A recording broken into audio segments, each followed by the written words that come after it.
Hello guys, welcome to science cafe. My name is Yogesh Sharma. आज हम यहाँ पर त्रिआयामी जो सिद्धांत है बुद्धि का, इंटेलिजेंस का त्रिआयामी सिद्धांत, उस सिद्धांत के बारे में आज हम यहाँ पर डिस्कस करेंगे। इंटेलिजेंस की थ्योरी चल रही है और इन्हीं थ्योरीज में हम थ्योरीज की क्लासेस को रेगुलर रूप से कर रहे हैं। आज हम 3D इंटेलिजेंस के बारे में बात करेंगे, या बुद्धि का जो त्रिआयामी जो सिद्धांत है उस त्रिआयामी सिद्धांत के बारे में डिस्कस करेंगे, जो कि गिलफोर्ड के द्वारा दिया गया है। किसके द्वारा दिया गया है? गिलफोर्ड के द्वारा कहीं ना कहीं दिया गया है। तो चलिए आज की इस क्लास को स्टार्ट करते हैं।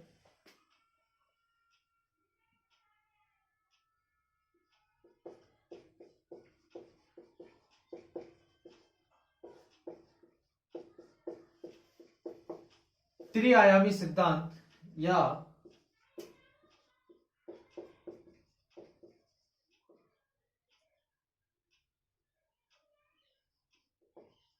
3D इंटेलिजेंस से ये जो थ्योरी कहीं ना कहीं जुड़ती है, जिसको आप त्रिआयामी सिद्धांत कह रहे हैं। 3D इंटेलिजेंस से आप इसको कनेक्ट कर सकते हैं, ठीक है। ये जो सिद्धांत है, त्रिआयामी सिद्धांत जो है, इसके प्रवर्तक की हम बात करें तो गिलफोर्ड जो है इस सिद्धांत के प्रवर्तक हैं। किसके? त्रिआयामी सिद्धांत के प्रवर्तक जो है वो कौन है? गिलफोर्ड है।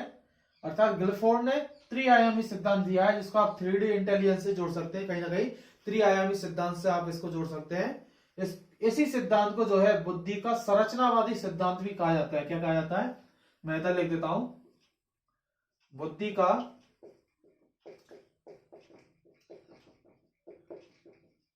संरचनावादी सिद्धांत भी इसको कहा जाता है, ठीक है। अर्थात इनके सिद्धांत में गिलफोर्ड ने अपने सिद्धांत में 3 आयाम दिए हैं, जैसा कि आपको नाम से पता चल रहा है। त्रिआयामी 3 आयाम दिए हैं, और सबसे पहले इन्होंने 3 आयामों के साथ यहाँ पर इन्होंने 120 खंड दिए थे अपने सिद्धांत में। 3D मतलब 3 डायमेंशन से कहीं ना कहीं जुड़ता है। अर्थात बुद्धि जो है 3 डायमेंशन में पाई जाती है कहीं ना कहीं। जैसे कि आपको ये जो क्यूब दिख रहा है, ये 3 डायमेंशन में पाया जाता है, ठीक है। सही बना है। ये 3D स्ट्रक्चर है। तो इसी प्रकार जो है बुद्धि की भी जो हाइट है, लेंथ जो है और विड्थ जो है, वो कहीं ना कहीं 3D से जुड़ती है। तो इस प्रकार ये जो सिद्धांत है, ये कहीं ना कहीं इसी से जुड़ता है। त्रिआयामी सिद्धांत प्रवर्तक कौन है? गिलफोर्ड। तो इनकी इस थ्योरी के बारे में डिस्कस करते हैं यहाँ पर। तो इन्होंने अपनी इस थ्योरी में 3 आयाम और सबसे पहले 120 खंड दिए थे। कितने दिए थे? 120 खंड दिए थे। इन खंडों में जो है धीरे धीरे क्या हुआ? करेक्शन हुआ, संशोधन हुआ, और संशोधन से लास्ट में ये जो खंड है वो 180 हो गए थे। कितने हो गए थे? 180, ठीक है। हम 3 आयाम की बात करते हैं कि भाई इन्होंने 3 आयाम जो है वो कौन कौन से दिए थे। तो इसमें पहला था मेंटल कंटेंट, ठीक है। सेकंड जो आयाम था वो है मेंटल ऑपरेशन,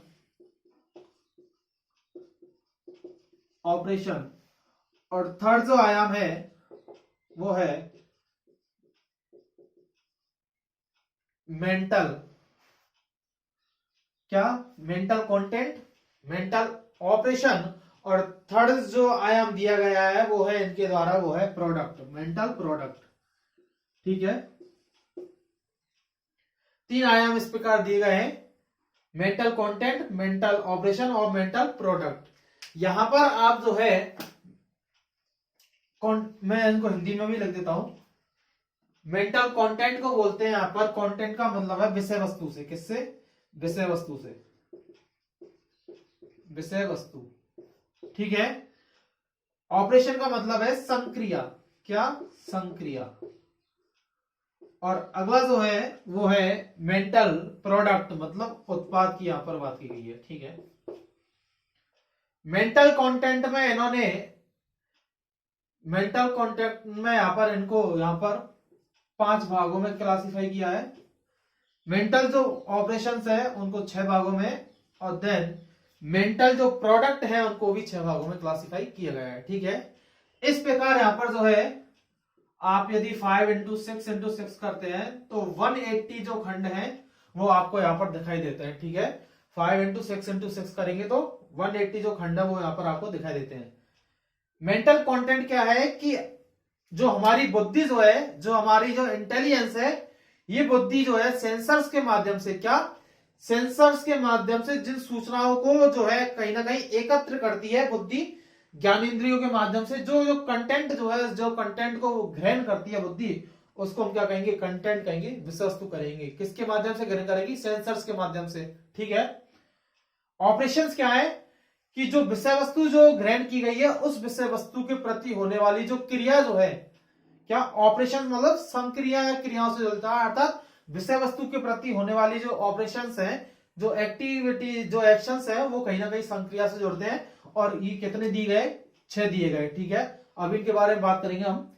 मेंटल जो प्रोडक्ट है, अर्थात जो आपने जो संक्रियाएं जो बुद्धि में, इंटेलिजेंस में कहीं ना कहीं है, ये जो सभी जो संक्रियाएं हैं, जो क्रियाएं हैं, वो कहीं ना कहीं उत्पाद के रूप में फिर हमारी बुद्धि में पाई जाती है। और इनको भी कितने भागों में बांटा है, 6 भागों में बांटा गया है। इस प्रकार जो टोटल जो खंड होते हैं वो कितने होते हैं, 180 होते हैं। सबसे पहले यदि दिए गए थे, सबसे पहले जब बुद्धि का इन्होंने सिद्धांत दिया था, त्रिआयामी सिद्धांत, तब खंडों की संख्या 120 थी, आयाम कितने थे, 3, ये आपको याद रखने हैं।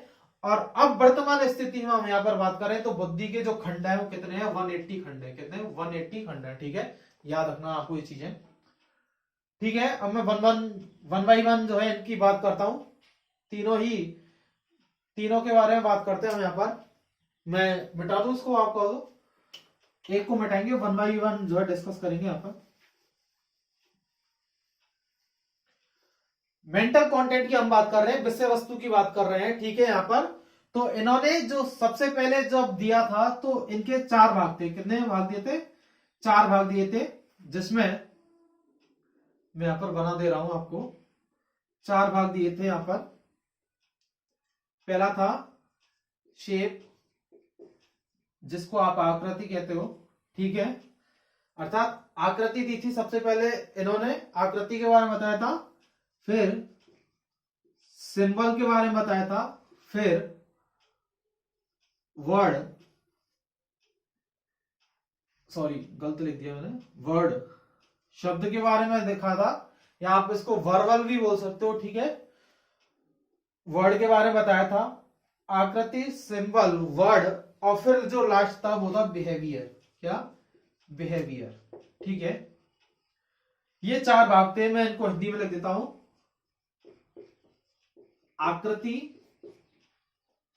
सिंबल मतलब प्रतीक, ठीक है, शब्द, और यहां पर जो है व्यवहार।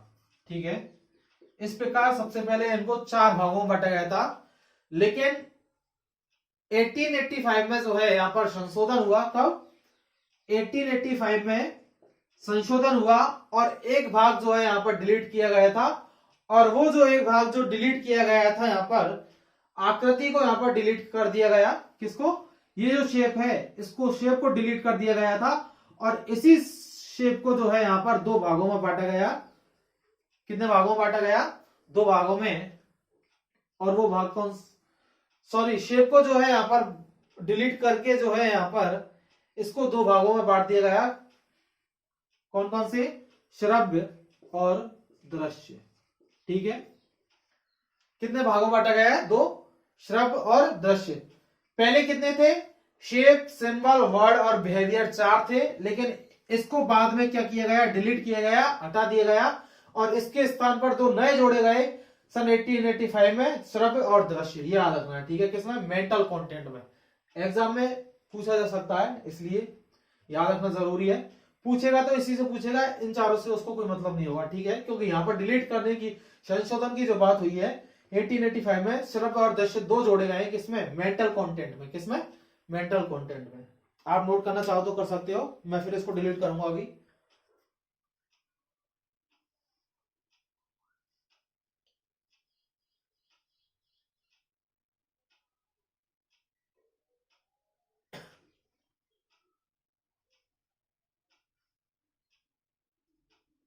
चलिए मिटाता हूं मैं इसको। अब हम पढ़ेंगे सेकंड, मेंटल कंटेंट की यहां पर बात हुई, अब हम बात करेंगे मेंटल ऑपरेशन की बात करेंगे यहां पर। क्या?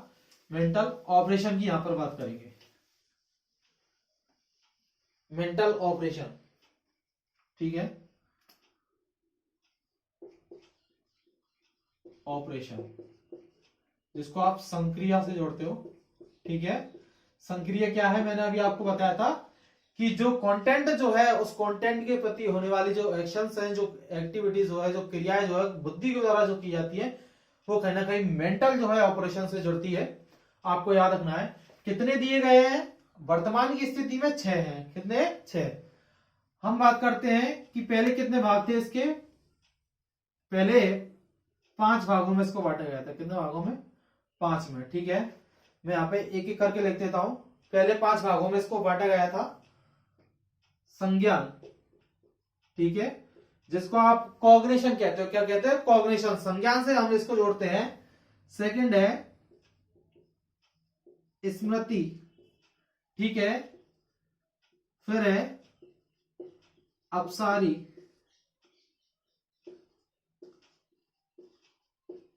अभिसारी, और फिर लास्ट जो है वो है मूल्यांकन, ठीक है। क्या? मूल्यांकन, ठीक है। यहां पर जो डिलीट किया गया है, यहां पर जो हटाया गया है वो कौन है? स्मृति, मेमोरी को यहां पर हटाया गया है। और मेमोरी को यहां पर हटाने के बाद जो है ये जो संशोधन है, मैं लिख देता हूं अभी यहां पर। ये जो संशोधन है 1887 में हुआ था, ये संशोधन। इसमें मेमोरी को हटाकर जो है, मेमोरी को यहां पर हटा दिया गया और धारण करना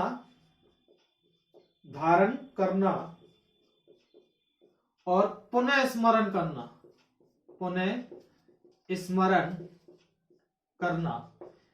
ये जो है मतलब यहां पर फिर दोबारा जोड़ा गया है। इस प्रकार स्मृति को डिलीट कर दिया। 1887 में संशोधन हुआ और उस संशोधन में 2 नए जोड़े गए, धारण करना और पुनः स्मरण करना। इस प्रकार टोटल कितने होते हैं? 6।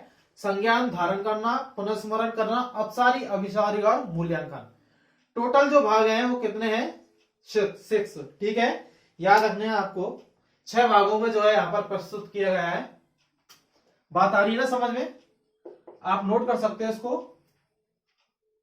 ज्यादा इंपॉर्टेंट नहीं है लेकिन जानना जरूरी है, ठीक है। जब हम इंटेलिजेंस पढ़ ही रहे हैं तो फिर जानना जरूरी हो जाता है, ठीक है। मैं इसको मिटा रहा हूं। और लास्ट जो है इसमें याद रखने वाली चीजें ही ज्यादा हैं, ठीक है। अगला जो है वो है ऑपरेशन की। हमने बात की, अब हम बात करेंगे प्रोडक्ट की। किसकी? प्रोडक्ट की यहां पर बात करेंगे। Mental product. इन प्रोडक्टों को भी 6 भागों में बांटा गया है। वैसे कितने भागों में? 6 भागों में। मेंटल प्रोडक्ट, उत्पाद की हम यहां पर बात कर रहे हैं।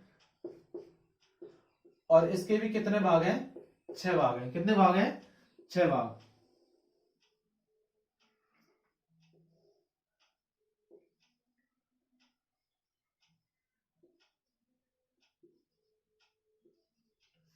कितने भाग हैं यहां पर? मेंटल जो प्रोडक्ट है उस मेंटल प्रोडक्ट के भी कितने भाग हैं? 6 भाग हैं। लिख देता हूं मैं यहां पर। इकाई,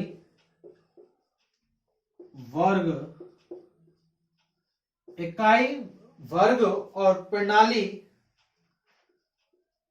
संबंध, रूपांतरण और निहितार्थ। इस प्रकार जो है ये कितने भागों में बांटा गया है? 6 भागों में। याद रखना है इकाई, वर्ग, प्रणाली, संबंध, रूपांतरण, निहितार्थ। 6 भागों में बांटा गया है। याद नहीं रखने, बस समझ लेना है कि कितने भागों में बांटा है। ऊपर से याद रख लेना। एग्जाम में क्वेश्चन इतना अंदर से आपसे पूछा नहीं जाएगा। मैं बोल रहा हूं कि एग्जाम में क्वेश्चन जो पूछा जाएगा वो खंडों की संख्या को लेकर पूछा जाएगा, सिद्धांत किसने दिया है उसमें से पूछा जाएगा, कितने आयाम दिए हैं। हो सकता है कि आयामों को जो है आपको पूछ सकता है कि कौन कौन से आयाम है उनके बारे में। तो याद रखना है आपको आयाम कौन कौन से हैं? विषय वस्तु, संक्रिया और उत्पाद। विषय वस्तु में जो खंड है उनकी संख्या 5 है। ऑपरेशन में बात करेंगे 6 है और प्रोडक्ट में बात करेंगे 6 है। तीनों को मल्टीप्लाई कर लेना है। टोटल वर्तमान में खंडों की संख्या यदि पूछी जाती है तो 180 है। प्रारंभ में पूछी जाएगी सबसे पहले 123। आयाम की बात पूछी जाएगी तो आयाम की बात पूछी जाएगी तो 3 आयाम है। कितने आयाम है? 3 आयाम। ठीक है। इकाई वर्ग प्रणाली संबंध रूपांतरण नियतार, यहां पर जो है कोई भी संशोधन देखने को नहीं मिला है। ये एज इट इज जैसे थे वैसे ही है। और ये कब दिए गए ये भी आपको याद रख लेना है, 1967 में। कब? 1967 में ये दिए गए थे। ठीक है, क्लियर है यहां तक? अब कुछ समझ लेते हैं। सेकंड वाला जो था जिसमें हमने ऑपरेशन में जो पढ़ा था उसमें अभिसारी और अपसारी की बात की गई थी। ठीक है, कन्वर्जेंट थिंकिंग और डाइवर्जेंट थिंकिंग की यहां पर बात की गई थी। अभी हम उसकी बात करेंगे। ठीक है, मैं मिटा देता हूं उसको भी, अब बात करते हैं। यही है गिलफोर्ड के सिद्धांत में, ज्यादा कुछ है नहीं।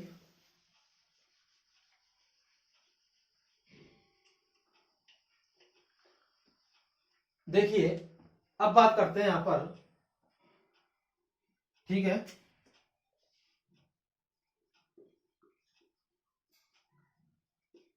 कन्वर्जेंट थिंकिंग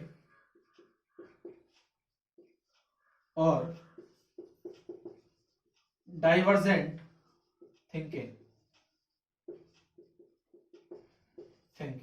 ठीक है, मैं हिंदी में लिख देता हूं।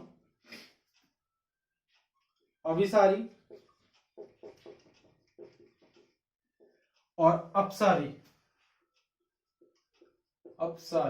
की यहां पर बात की गई है गिलफोर्ड के द्वारा, समझना जरूरी है। कन्वर्जेंट जो थिंकिंग है, ये कन्वर्जेंट थिंकिंग हमारे इंटेलिजेंस से जुड़ती है। किससे जुड़ती है? इंटेलिजेंस से जुड़ती है, हमारी बुद्धि से जुड़ती है यहां पर। जिसमें बुद्धि में जो लॉजिक जो है, क्या लॉजिक जो तर्क जो है, आप बुद्धि में तर्क जो है इसी कन्वर्जेंट थिंकिंग के माध्यम से कर सकते हो। अभिसारी का मतलब ये है कि मतलब एक सेंटर पे लाके जो है चारों दिशाओं से आपको एक सेंटर पे लाके जो है कहीं ना कहीं इकट्ठा कर दिया जाएगा। अर्थात आप किसी भी चारों दिशाओं से जो है जो कंटेंट जो आपने ग्रहण किया है उस कंटेंट से जो विषय वस्तु मिली आप उसके बारे में एक बिंदु पर जो है खड़े होकर कहीं ना कहीं सोचते हो, तो उसको हम क्या बोलेंगे? कन्वर्जेंट थिंकिंग बोलेंगे, जो कि कहीं ना कहीं हमारे इंटेलिजेंस से जुड़ती है, जिसमें हम तर्क करने लगते हैं, लॉजिक करने लगते हैं। ठीक है, अलग अलग विषय वस्तुओं के बारे में एक ही बिंदु पर जो है तर्क किया जाता है। डाइवर्जेंट थिंकिंग की हम यहां पर बात करेंगे, जिसमें जो है अपसारी भी जिसको आप बोल सकते हो, अर्थात अपसारी चिंतन की आप बात कर सकते हो यहां पर डाइवर्जेंट थिंकिंग को लेकर। ये जो डाइवर्जेंट थिंकिंग जो है हमारी यहां पर, ये आपके इमेजिनेशन से जुड़ेगी, क्रिएटिविटी से जुड़ेगी। किससे? मैं लिख देता हूं, क्रिएटिविटी से जुड़ेगी, सृजनात्मकता से जुड़ेगी। और यहां पर जो है ये जो सृजनात्मकता है वो आपके इमेजिनेशन से आती है। इमेजिनेशन या आप इनोवेशन करते हो यहां पर, तो यहां पर जो है आप एक ही बिंदु के बारे में, एक ही चीज के बारे में जो है अलग अलग दिशाओं में सोचते हो। मतलब कि यहां पर जो है आप किसी एक विषय वस्तु के बारे में जो है अलग अलग दिशाओं में जो है उसके जो महत्व है उसके बारे में सोचना प्रारंभ कर रहे हो। मतलब तीर के निशान से समझ सकते हो, यहां पर एक बिंदु पर जो है सूचनाओं को के बारे में सोचा जा रहा है और यहाँ पर एक ही बिंदु के बारे में जो है अलग अलग दिशाओं में, अलग अलग डायरेक्शन में जो है बात की जा रही है। क्रिएटिविटी की बात की जाएगी, वो किसी भी डायरेक्शन में हो सकती है। ठीक है, यहाँ पर विस्तार से जो है सोचा जाता है, ब्रॉडली रूप से सोचा जाता है। इमेजिनेशन होती है, बहुत दूर की कल्पनाएं जो है देखी जाती है। किसमें? डाइवर्जेंट थिंकिंग में। कन्वर्जेंट थिंकिंग अभिसारी चिंतन बोलेंगे, डाइवर्जेंट थिंकिंग अपसारी चिंतन बोलेंगे। अर्थात बहुत बड़ा चिंतन जो है अपसारी चिंतन, अर्थात किसी भी क्षेत्र में हो सकता है। आप एक ही विषय वस्तु के बारे में अलग अलग दिशाओं में जो है सोच सकते हो कि इसकी जो इनोवेशन जो है, एक इनोवेशन के जो है कितनी डायरेक्शन में हम इस इनोवेशन को जो है काम में ले सकते हैं, तो वो सारी चीजें यहाँ पर जुड़ती है। ठीक है, तो इस प्रकार जो है ये गिलफोर्ड का त्रिआयामी जो सिद्धांत है, 3D इंटेलिजेंस जो थ्योरी है, उसकी हमने यहाँ पर बात की। कुछ चीजें याद रखने वाली है, वो आपको याद रखनी है। मैंने बोला है किसने दी है? गिलफोर्ड ने दी है। 3D इंटेलिजेंस, बुद्धि का संरचनावादी सिद्धांत भी जिसको कहते हैं। जब इन्होंने सिद्धांत दिया था तो इसमें 3 आयाम थे और 120 खंड थे। धीरे धीरे जो है यहाँ पर 1985, सॉरी आप उसको जो है करेक्शन कर लेना, मैंने 1885 लिख दिया शायद, 1985 और 1987 है, ठीक है। 1985 और 1987 है, यहाँ पर करेक्शन कर लेना, वहां पर गलती से लिखने में आ गया है। 1985 और 1987 है यहाँ पर। तो 1985 और 1987 में जो है यहाँ पर धीरे धीरे करेक्शंस हुए। 1985 में एक बार फिर से लिख देता हूं, 1985 में बुद्धि के जो खंड थे वो 120 थे, और 1987 में बुद्धि के जो खंड है वो 180 हो गए। सॉरी, 1985 में जो बुद्धि के जो खंड है वो 150 थे, और 1987 में बुद्धि के जो खंड है वो कितने हो गए, 180 हो गए। आपको याद रखना है, करेक्शन कर लेना आप। जनरली सन से लेकर जो है क्वेश्चन नहीं पूछे जाएंगे, लेकिन फिर भी आपको याद रख लेना है 1985 में 150 खंड है, और 1987 में जो है 180 खंड है, वहां पर करेक्शन कर लेना आप लोग। जो मेन जो चीज है समझने की वो यही है, कन्वर्जेंट थिंकिंग, डाइवर्जेंट थिंकिंग। खंड कितने हैं वर्तमान में यदि पूछा जाए तो 180, पहले कितने थे 120 थे। आयाम 3 है, मेंटल कंटेंट, सॉरी है ना, मेंटल कंटेंट, मेंटल ऑपरेशन और मेंटल जो है प्रोडक्ट की यहाँ पर बात की गई है। इससे ये जो सिद्धांत है वो पूरा इसी पर बेस्ड है, तो आपको याद रखना है। चलिए फिर मिलते हैं नेक्स्ट क्लास में, तब तक के लिए बाय। फिर मिलेंगे नई क्लास में जो है नई थ्योरी के साथ। तब तक के लिए अपना ख्याल रखिएगा, खुश रहिएगा। Thank you, bye.